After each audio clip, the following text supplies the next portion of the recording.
So what we're going to do today is a little bit different. We're going to have a panel discussion. They're going to talk a little bit about what they do, what social impact is, how it works, how they're impacting, and then some Q&A from you. And I'm looking, there's some social impact folks in the audience also.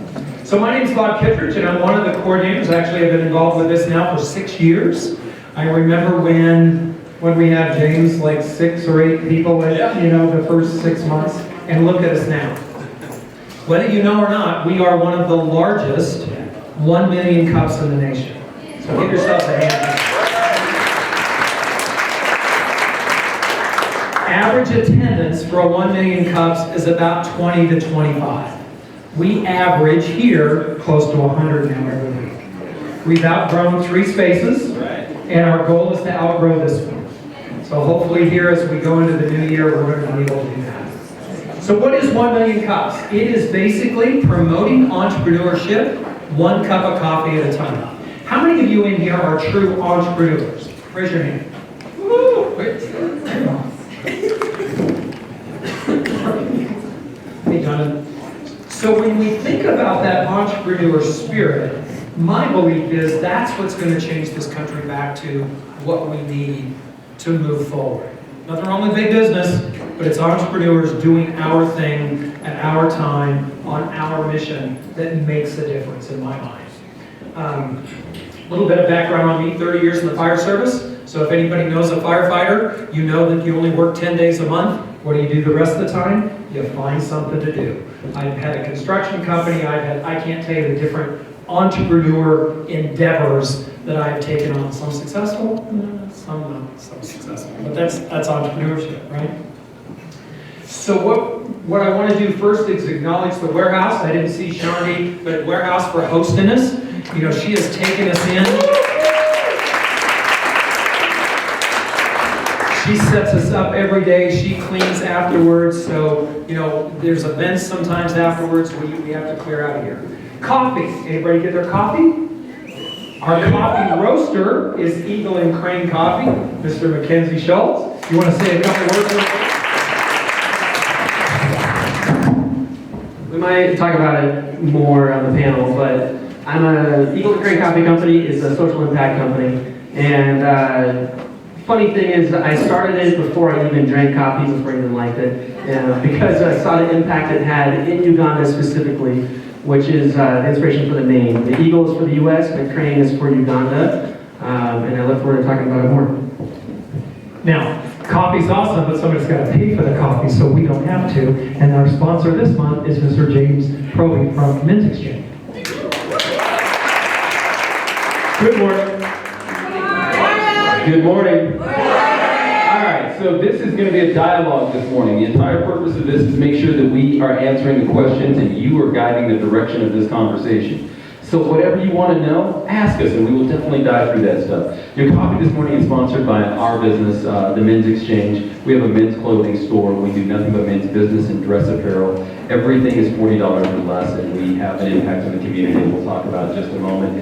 Briefly, by a show of hands, how many of you have actually been to shop at the Men's Exchange? Thank you. How many of you are actually wearing something you purchased at the Men's Exchange? So our panel today is Mr. Jonathan Liebert from the Colorado Institute for Social Impact.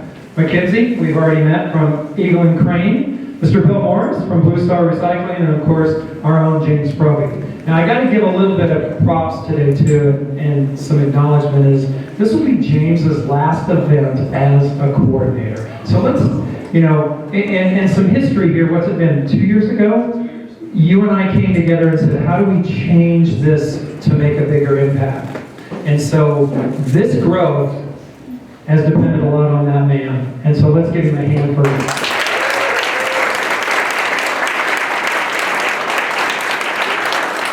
All right, let's start off with Mr. Jonathan, and will you explain a little bit about what social impact is, kind of a big picture so people understand? Well, thank you, Bob. Good morning, everybody. Hope you're staying warm. It's a little chilly out there. So we've got the great warm coffee, so thank you.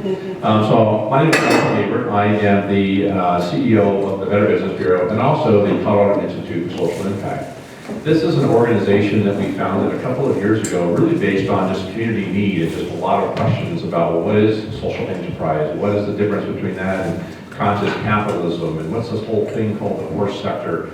And really what this is all about is it's about conscious consumers. Probably a lot of you in here already. I saw a lot of people raising hands for the men's exchange. Some of you probably go to Blue Star Recycling again. Some great examples of social entrepreneurs sitting up here today. And people want to spend their money with businesses, one they can trust, but also they want to have the money go further by investing in some type of social mission or environmental purpose. And so what we're seeing right now is that conscious consumers are on the rise, and those conscious consumers they're looking to see where they can spend their money with businesses that are doing just a little bit more. And so really the definition of a social impact business is really a vision that combines purpose and profit together. So they have a money-making side of making profit and generating revenue, but then they also have a higher purpose to their business. That could be employing the homeless, it could be working with veterans, it could be upcycling, it could be buying fair trade coffee, it could be, there's a number of different things you can find out there. And what we're seeing right now in the metrics and the data is that more and more of these businesses are, one, they're coming to light. Two, they are making more money in some cases. People are buying more products from them, they're looking for them. And forward, what you've really got is you've got more people that are asking questions about, well, how do I do this? And so that's what the Institute does, is we help train folks to become social entrepreneurs. So a lot of people will come to us and they'll just say, hey, I've heard about this, or I've read about it, or it seems really, really cool, it sounds great, but where do you start? How do you do it? What type of legal entity should I choose? How do I tell the story? How do I market it? And so that's a lot of the services and the programs that we do, is just trying to get people access to information. We got a lot of free classes. You can go check out our website at CI4SI.org, so the Colorado Institute for Social Impact. And we do classes, a couple classes every single month. We do certification programs, a lot of other things. But really we want to get people more education about how to do this. So if you're a nonprofit business and you want to have more of a business model inserted into your nonprofit, you've already got the mission, now you got to insert more business and generate more income. That's something we're seeing nonprofits switch to, this model. If you're a for-profit organization, you want to have more purpose built in and change your culture and give back more to your community, we're seeing people switch that too. We're also talking with a lot of funders, foundations, not only here in Colorado, but we're starting to talk to people outside of the state as well. And funders are looking for things that are just different to invest in. They want to invest in businesses that have more purpose or provide more impact back to the community. And the other thing they're looking for, because one of the things we can do now is we can actually measure social impact. So we can measure if you're actually contributing back to the community. So obviously people know what an ROI is, they know how to measure that. We can measure something else now called an SROI, or social return on investment. So if you're a for-profit, nonprofit, doesn't matter, and you're providing some form of give back to the community, we can actually measure that to determine what that actual impact is back to the city of Colorado Springs, which is very, very, very valuable. It helps you get more money from investors, or from funders, or from grants, etc. So there's a lot of cool things going on in this town around social entrepreneurship. We've got a lot of cool things that are happening. And so just happy to be here today, part of this panel. You got some great folks here as well. And yes, Mr. James Proby, I'm wearing my Proby.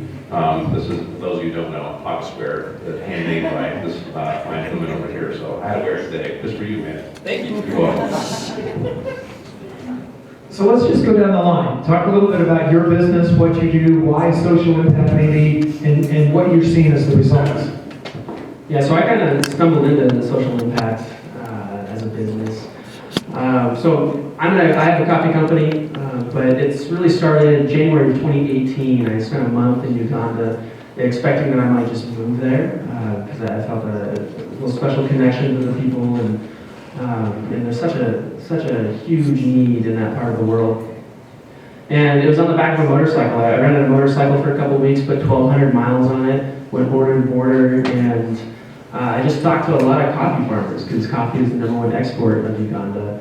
And I saw what the economics were for those people in that place, and realized that there was an opportunity to use higher quality coffee to go directly to the farmer instead of going through several middlemen, pay a higher wage, and then not only that, but use profits from the company to support entrepreneur efforts and actually get coffee farmers out of coffee, because it's such a complex industry. I mean, as any global commodity is. But honestly, one of the best things a coffee farmer can do is either increase their quality and get a higher price, or get out of it entirely and look at other ventures. And so entrepreneurship in Africa is so incredibly important, because if you're not an entrepreneur, you don't have a job.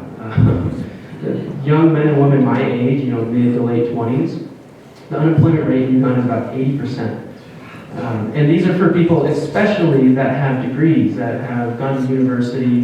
There's just no economy. And so if you're going to make it, you have to make it yourself. And so as kind of a self-starter myself, I really have taken hold of this entrepreneur message, and so that's our focus, is employing and training the next generation of leaders, and really changing economies from the inside out. Good morning. Gosh, I'm just trying to think of where to begin. Thank you. So I'm Bill Morris. It's simple. Bill Morris, the co-founder of Blue Star Recyclers, and 11 years ago. It's interesting. Empathy seems to be the common thread that runs from one social entrepreneur to another. There's something that we discover along the way, and something in our minds sort of goes, I need to do something about that. And 11 years ago, I happened to come across 4 young men in a disability day program who were taking apart some stuff and some electronics.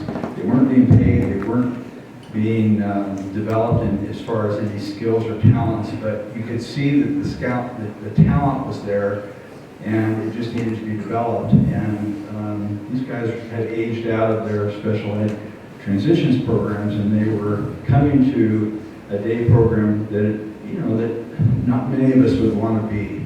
It's mostly the equivalent of adult babysitting to one degree or another. And these 4 young men had talent. It hadn't been developed. They didn't recognize it really, but you could see that when you watched them that there was something there. They had this approach to taking apart electronics. And so I went home and wrote a business plan to do something I had never thought of doing, which was recycling electronics to create jobs for people with disabilities. So I got lucky and found a recycler in Denver who sent us material to take apart. We brought those 4 young men into, and they were all diagnosed on the autism spectrum. So that was the first clue that autism has attributes that go along with it that you have to sometimes look for, but they have those. And they thrived. In the first year we got this thing going, they changed. Having a job, having a reason to get up in the morning, changed them. And it changed me as I watched them. I learned how to go to work from those guys, because when they get up in the morning, they don't say, I got to go to work today. They say, I get to go to work today. And there's a difference. And so a year later, I had the great fortune to sort of serendipitously run into the Fanant family, who owned Qualtech manufacturing on the north end of Nevada. And they had an old truck that had the words Blue Star Electronics on the side of the truck. It was a tent that had gone out of business, and they were wondering what to do with it. And I shared the story about what we were doing and how we were ready for the next thing. And they donated the truck, that building full of electronics, and a very large cash investment to help fund this idea. And 11 years later, from the very beginning, we have 51 employees in 3 locations: Denver, Colorado Springs, and Boulder. We just opened Chicago 2 weeks ago, Buffalo Road, Chicago. And that was through an investment from Mitsubishi, who now sees us as a partner. Everywhere they have a plant, they want there to be a Blue Star. So it's a wonderful, and it's a way that they're going to achieve their corporate social responsibility and sustainability goals is through us. And then we're opening in the Lower Fork Valley, up in Carbondale, Aspen, in the first quarter. So what's happened is that this growth is not because of me. This growth is because we found a workforce that shows up every single day, gets all their work done, We have less than 10% annual turnover. We've had 0 absenteeism and 0 lost time accidents for that team.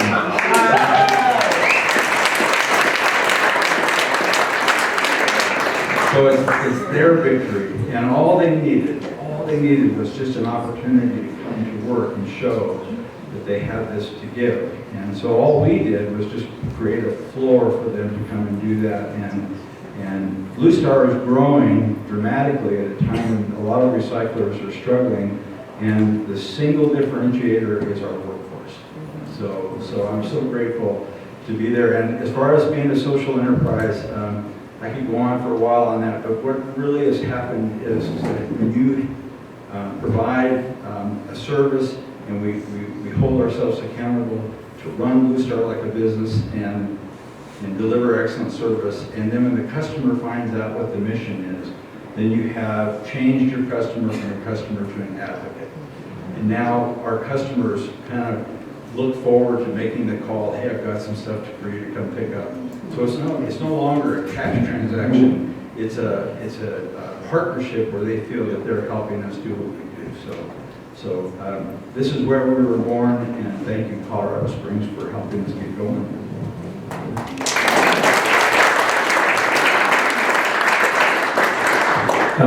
Before I tell you my story about what we do there, Bill Morris is what we in the industry affectionately refer to as the Godfather, right? This is a guy who kind of set forth a great deal of the footprint that all of us follow, and the reasoning, the why we do what we do is obviously echoed in so many of the things that he does and the passion that he has here. So I'm so glad you guys all get a chance to hear him and hear the story of Blue Star as well. I'm James Proby. The business is called the Men's Exchange. Our business model is we take in men's donated men's business and dress apparel. So everything in our shop is men's suits, sport jackets, shirts, ties, dress slacks. Everything I'm wearing today came from our shop. Once it's been donated to us, we send everything out to dry cleaning and laundry. Sometimes we have a dry cleaner we use. We have Divas laundry service that we use for our laundry stuff as well, so we try to keep it as local as we possibly can.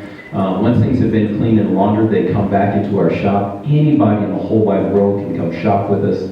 Everything is $40 or less every day. So that is a full suit, matching jacket, matching pants is $40. If it is a sport jacket like I'm wearing today, it's $30. Slacks are $10, dress shirts are $10. We do full sizings and fittings with everyone, so we go through all of your measurements, we write all of that down for you, and then walk through a fit session with you, and we talk with you about the way that a suit is supposed to fit in the shoulders, at the chest, and the sleeve length, the way pants are supposed to fit in the waist, in the seat, and in the length. And then for about every 9 or so people that shop with us, we're able to dress one person in our community at no cost. And those individuals are sent to us by our nonprofit partners, and we add 1 to 4 new nonprofit partners every quarter. But they include Mount Carmel Center for Veterans, Reach Pikes Peak, the Pikes Peak Workforce Center, One Nation Walking Together. We just added a couple of new ones with us. One is the Oxford House for Recovery, those men that are going through addiction and recovery. We just added a couple LGBTQI organizations that we get a chance to work with as well. So every quarter we're adding them, and we're trying to figure out where the best places that we can do that. Each one of those organizations can actually send us an individual every month that we address at no cost, and then we also retain the right to address individuals that we see that we want to address at no cost as well. So that's our business model, and that's what we get a chance to do. We have our business has grown immensely over the 2.5 years that we've been open. We have reached our newest heights this year, and our business feels like we're turning. We were talking earlier about being at, like Malcolm Gladwell's book, at a tipping point where we're having an immense impact. And the number of individuals that we get to dress at no cost, I would tell you that 90% of those folks come back to us within weeks and talk to us about the employment they gained, about how they've overcome circumstances.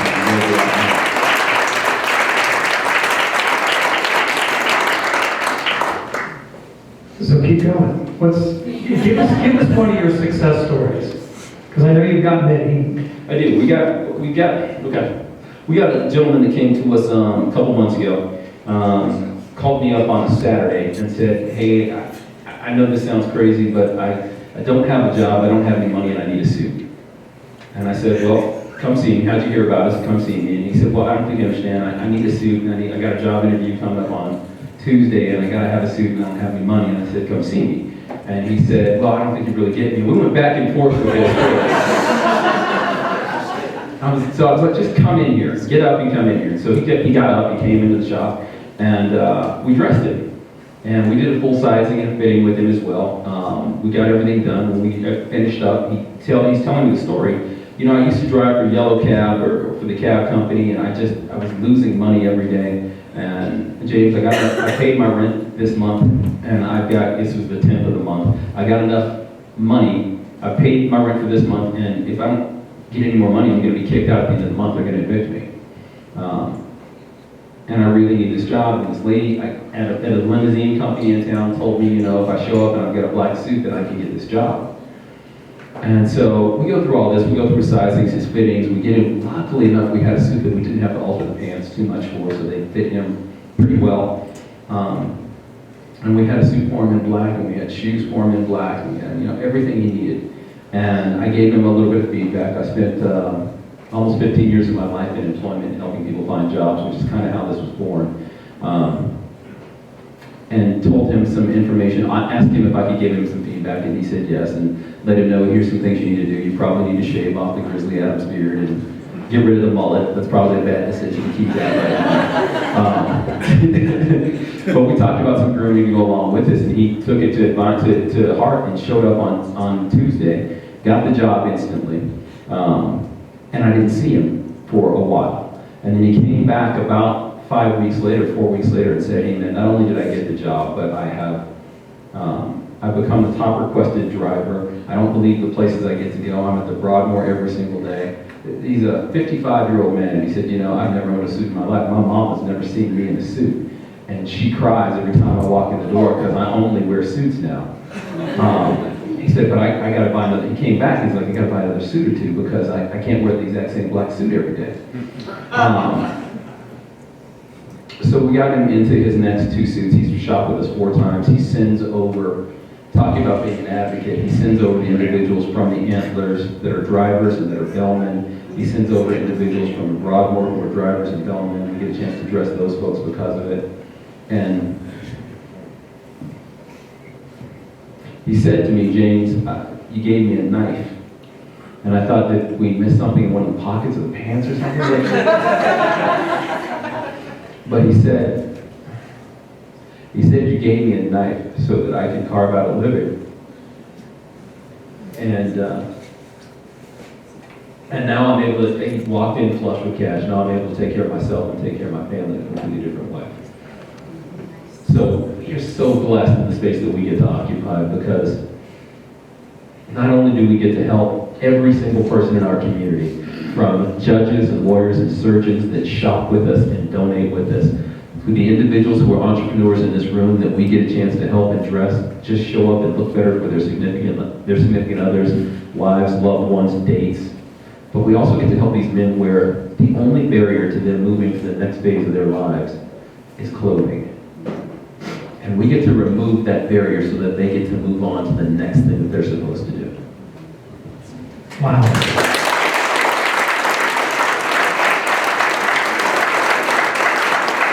I remember when James shared this idea with me a couple years ago, and it was like, I just want men to look better. And I think I'm doing pretty good. We're getting there, right? He's still working on me. But so Bill, go back and talk a little bit about the results you have with these employees. But I really want to talk about what it's done for you. Because as an employer, as somebody that started this, we're selfish too, right? We're getting something out of this. What has that kind of result done for you? You know, the hardest thing to share... Can you hold the mic just a little bit? Sure. The hardest thing to share about my experience was that I gave no forethought to this before doing it.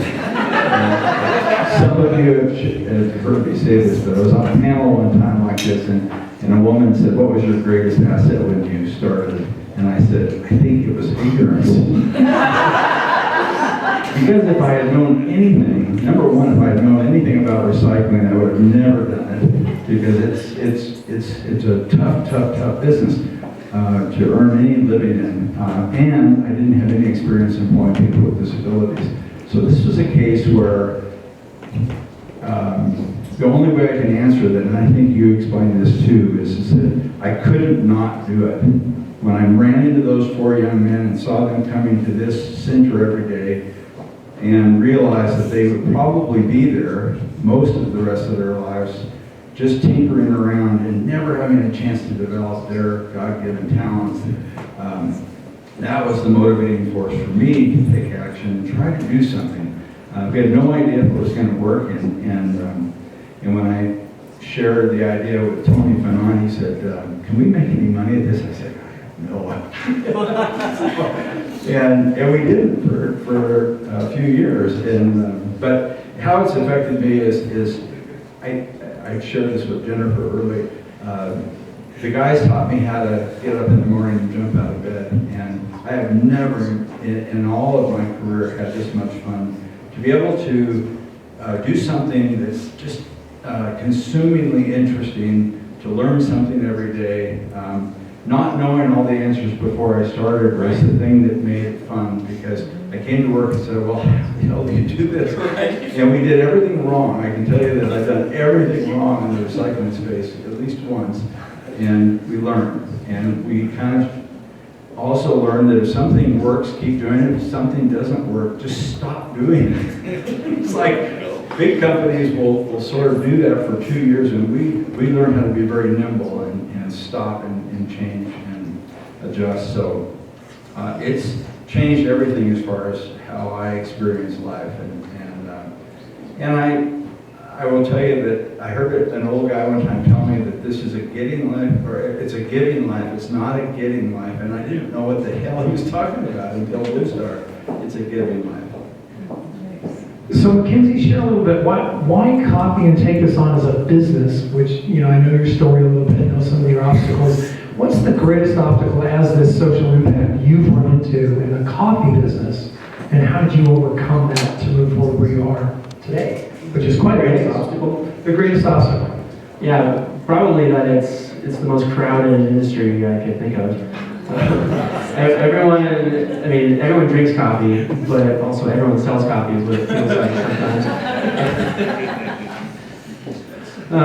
But the thing is the only places that literally can grow coffee are the places that need some of the most help in the world.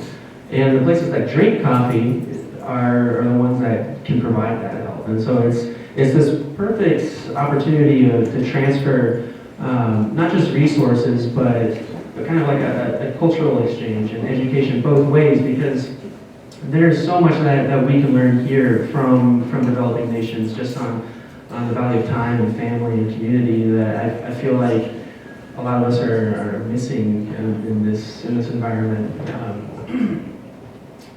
And so,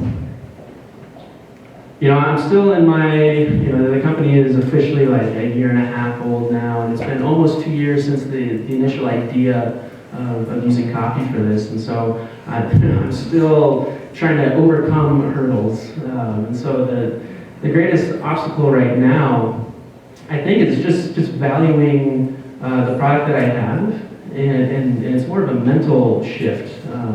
Because anyone can go out and purchase, a giant tin of Folgers for like $2 or whatever, and think they're drinking coffee, and that's fine. If you really like that, do that, because it's the most economical thing you can do. But I can't compete with that, right? My quality is much higher, and the vision is even higher than that. And so when you're dealing with competitors like a Starbucks or Folgers or even some of these like online subscription box companies that are doing a pretty good job, staying true to yourself and staying focused to who you are and the vision that you have is the most important thing, and that is probably one of the hardest things for at least for myself to really every day, like, all right, this is what I'm about. I'm not Starbucks, I'm Emily Crane. And then thinking back on my friends in Uganda and some of the struggles that they have to overcome every single day, it's just an incredible blessing to partner with them. And I can't think of anything else I'd rather do. Fantastic. And what we're going to do, we're going to do some community announcements here in a minute. But Jonathan, what's next? I know you've got lots of stuff in the works. Give us one thing that you're going to next in this space. What can we look forward to in 2020? So the first thing I'll tell and answer this question is that what we're seeing right now is marketplace is changing, business is changing. What we really think we're seeing is an evolution of capitalism. That's what we think is happening right now. More and more consumers want businesses to focus on this, one from a profit-making side, but the second piece, which I think is actually more important, is more people want to go to work for companies that are doing this. And so that's the biggest question we get is like, hey, where's this list so I can find out who's doing this, because I want to go work for them, because their values align with mine. They're typically better employers, they're paying more money, it's all these things that are going really, really well. So for everybody out in the audience, I would say it's not for everybody. It's hard stuff to do. I think everybody will tell you this is hard. But number one, it's extremely rewarding and you can create just a massive amount of impact for your community or for your passion too. And that's something that you typically couldn't mix before. Now you can combine them. This is a hybrid sector. This is a new sector of the economy called the horse sector. In terms of what we're seeing next right now, specifically for Colorado Springs, so District 11 approached us almost a year ago now. And they said to us, they said, we want to partner with the Institute because we want to see if you guys would help us develop a curriculum for our students to train future social entrepreneurs. And we said, absolutely, we'd love to. Why are you asking? And they said, well, for the first time, we're seeing a decline in students going into traditional entrepreneurship programs. DECA is down, FBLA is down, and this is nationwide. And they said, young people aren't as interested in going and operating businesses anymore as they used to. And so for all you entrepreneurs in the room, that's like a bad thing. This is how this whole game works, right? We need entrepreneurs, we need young people coming into the sector. And so they said, what we want to do is number one, we got to freshen it up a little bit, but we also want to give them this other opportunity. Whenever we talk to young people about what kind of jobs they want to do, they don't even realize it, but they're talking about starting a business that gives back to some kind of higher cause. They're already kind of pre-wired for it. So can we develop some curriculum around this? We said, absolutely could. So District 11 is the first, they're the first one in the state to create this. And so it got board approval. We just got approval from the state like a week ago that now they'll get credit to go through this course that we've built. So there's 50 students in there now, just started running last semester. The state of Colorado is already talking about, we want this thing statewide in like 2 or 3 years. District 11 started first. We're talking District 3, District 2 right now. Alphamar is interested in potentially putting some money forward to go train teachers. So that's how we're involved. We help develop the curriculum and then we go train the teachers who are going to teach the students. And just kind of going on from there. So we want to build the ecosystem, not only here, but in other parts of the United States. So the more people that are trained on this stuff to be able to kind of think like this, because again, it's hard work. You got to know what you're doing, but it's just, it's one, I think a lot of people probably already have this mindset. Like anything else, it's one of the specific tools that kind of go into this. And so I think that's the next step for us right now is to teach and to train and just really create a whole lot more of the social entrepreneurial mindset, which is a hybrid. It's taking the best of business, it's taking the best of that mission of the nonprofit, and it's combining them and creating businesses that have massive impact. And I'll throw this quick statistic out there and then I'll turn it back over to Bob, but here's something that kind of blew my mind. This is just from last year. That if you just take North American companies, just in the US, and just talking about their profit, not their full budget, just the profit, there's enough money in US-based, for-profit companies to solve the world's problems 7 times over. And so when you're thinking about how to create massive impact, as you kind of talked about, people that drink coffee, the people that are making money, there's a massive impact. All of us do. You vote, every time you go buy something, you're voting with your wallet. You're telling that business that you like what they're doing, or even if you don't know, you still tell them that you support it. So, and now it's easier to be a wise consumer, a savvy customer, because you can look at stuff on the internet and find out this stuff for businesses. But more and more people are pushing this message out to consumers because consumers are responding to it. And so just be aware that every time you buy things, you're voting with your wallet. But also, shop locals, support small business, but also look for those businesses that are giving just that little bit extra kick back to the community by some form of social impact. And so social entrepreneurs are absolutely on the rise. There's a lot of things coming. That's just one of the many things we're working on. But for Colorado Springs, we believe that we can lead the national movement here in Colorado Springs. So that's one of the things we're working on right now.